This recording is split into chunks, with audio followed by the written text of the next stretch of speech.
Back again with another top 5, and today we are talking about best of 2023.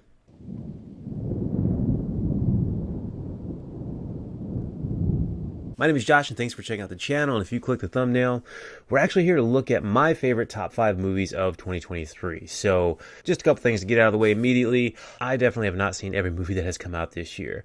I think I ended up seeing around 35 or 40 movies this year, which was actually pretty good for me. This is my second year of doing this list.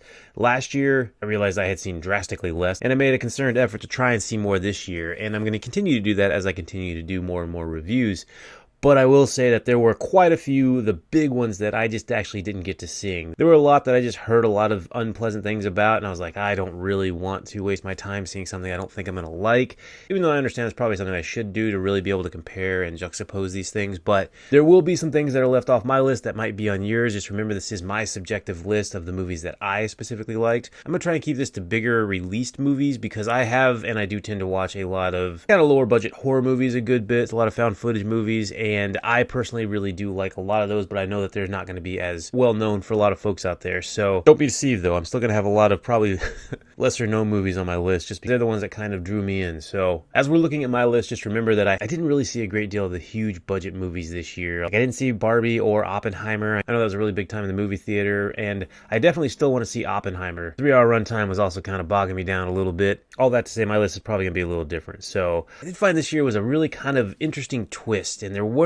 a lot of good superhero movies, which has been in the past the movies that I've liked probably the most over the last several years. Well, maybe not like the last couple of years, but prior to that, we've had some really, really good ones.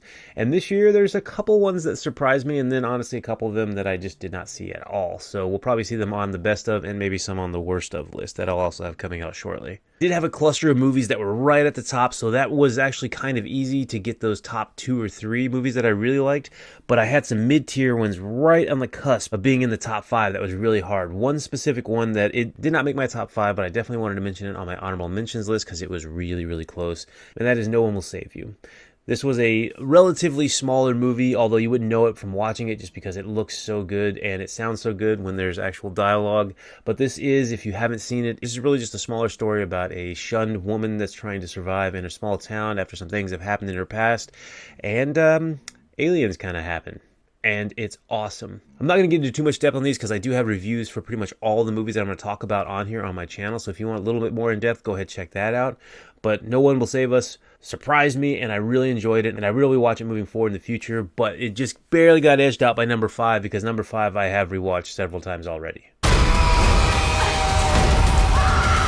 Number 5 is one of the bigger movies that I've seen that I actually really, really loved, and that was the Super Mario Brothers movie. I absolutely love this one. Seen this one in the theater. I was kind of undecided at first because I didn't know how it was going to be. I think that was most people, but at the same time, I grew up playing Mario. That was one of the first games I played on the old school Nintendo, and I've loved it ever since. I mean, even the old movie back with John Leguizamo and stuff, I seen that one in the theater when I was really young, and unabashedly still really enjoy that one. I know it's not a good movie, but this one came out. You have a really eclectic voice cast, all the way from Jack Black to Chris Pratt, Charlie Day. I mean, there was just quite a few good folks in there, and not enough to the point to where I didn't actually see them when I was watching the movie. Like, I seen the characters that were in there. It was such a vibrantly colored movie. The graphics looked fantastic. The story, some people might have said, was a little simple. I thought it was perfect and exactly what we kind of needed. I mean, it was a quick, like 90-minute movie. It wasn't super convoluted. You could follow the story. It just kind of hit the ground running and you got into it. Did it have to be like a life-altering story about something and something? I don't need that out of every animated or any movie that I watch. It was just very, very enjoyable, and I've rewatched it multiple times, and I can't get over Jack Black singing Peaches.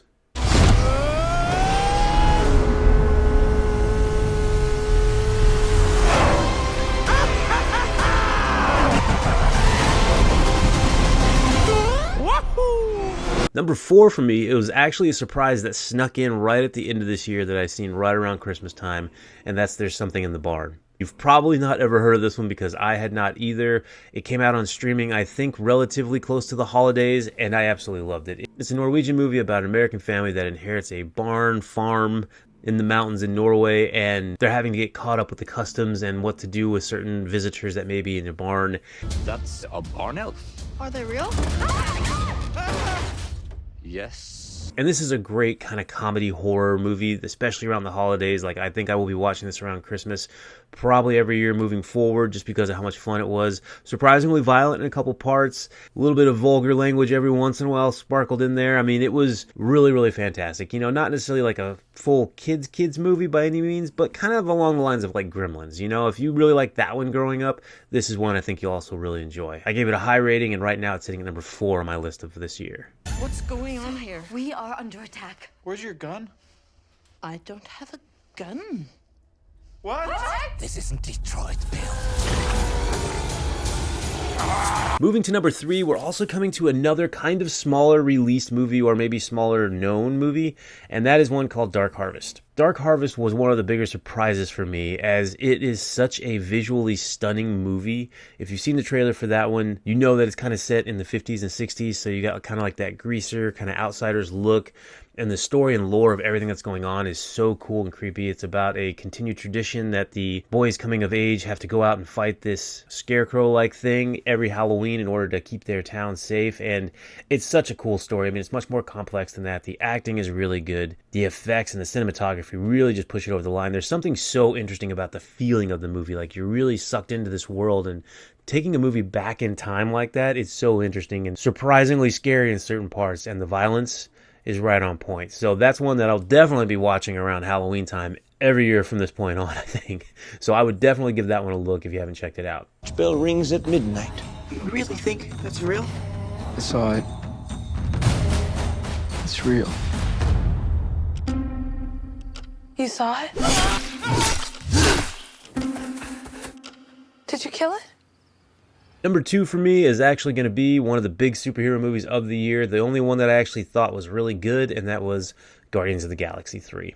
I am an unabashed James Gunn fan, as well as a Guardians of the Galaxy fan. I think outside of probably Thor, that is my favorite superhero series or superhero trilogy within one of the universes.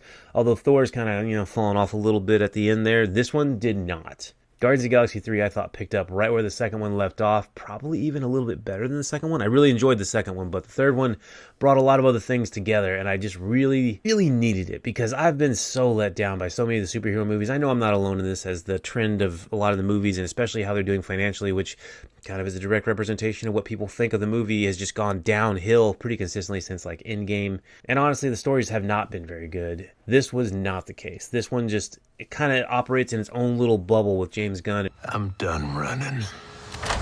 and his storytelling, and I just loved pretty much everything about it. I mean, there were some harsh scenes in there having to do with a lot of animal stuff and animal cruelty, but at the same time, I didn't feel like it was over the top, because James Gunn's he's a weird guy that comes from a very horror background, so it could have gotten a lot worse. There were a lot of weird things that happened in this movie, and some very horrific things, even horrific looking things that are in the movie, but it was so different and so much more unique than anything else as far as in the superhero genre that's coming out, that I just really loved it. And I thought it was a good kind of conclusion to this Guardians story. I'm not sure what's going to happen moving forward from here with Guardians, but that's probably going to go down as my number 1 series within the MCU. And we'll kill anyone who gets in our way. No, not kill anyone. Kill a few people. Kill no people. Kill one guy, one stupid guy who no one loves. Now you're just making it sad. Then we finally get to number 1. This should probably be no surprise to anybody that's watched the channel at all, but it is absolutely going to be Godzilla Minus One.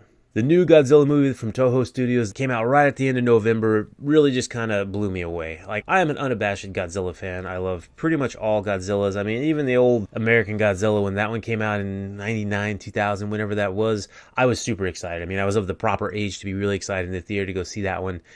But this one, this is just the best possible kind of throwback to the original Godzilla while still making, a good movie. Like, this was a heavy, heavy movie about post-war Japan that just happened to have the King of Monsters in it, and it just blended and worked so, so well. Like, it's really hard for me to get super motivated to go see a lot of dramatic movies, especially some, like, longer dramatic movies, because it's like, you have to be in that mindset, and you're going to be in that world for a while. But this one kind of tricked me because it was Godzilla, so it got me in there with that. But at the same time, I just really bought into the story and all the characters.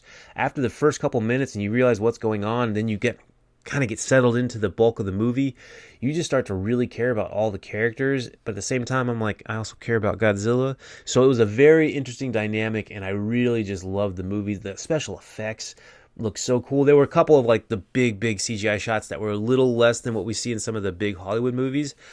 I'm talking a little less compared to how much this movie cost, though. The rest of it, there were some horribly terrifying parts from however they did the effects and graphics, but it was a movie that really made me think a lot more about a different culture's version of a war and what happened in that and how they dealt with it after the fact, let alone Godzilla. So that is absolutely going to be my number one movie of the year thus far, and I will continue to rewatch that one as soon as I can when it comes out streaming. So those are my top 5. I know it's a little bit of a different list than you may have seen around, but I really enjoyed all these movies thoroughly, and I'm going to make a good effort next year to try and see some more of the bigger movies too, so I can include them if they turn out to be really good in this list, or maybe in the negative list, which will be coming out shortly. So let me know what you guys thought and what your top 5 are for this year, because I'm really curious. There's such a wide variety of opinions when it comes to movies, and that's the cool thing. Art is subjective. So let me know what you guys thought. Let me know what you're excited for next year. Don't forget, like, share, subscribe. Go hit that subscribe button if you would. That'd be fantastic. And as always, you're awesome. Peace out.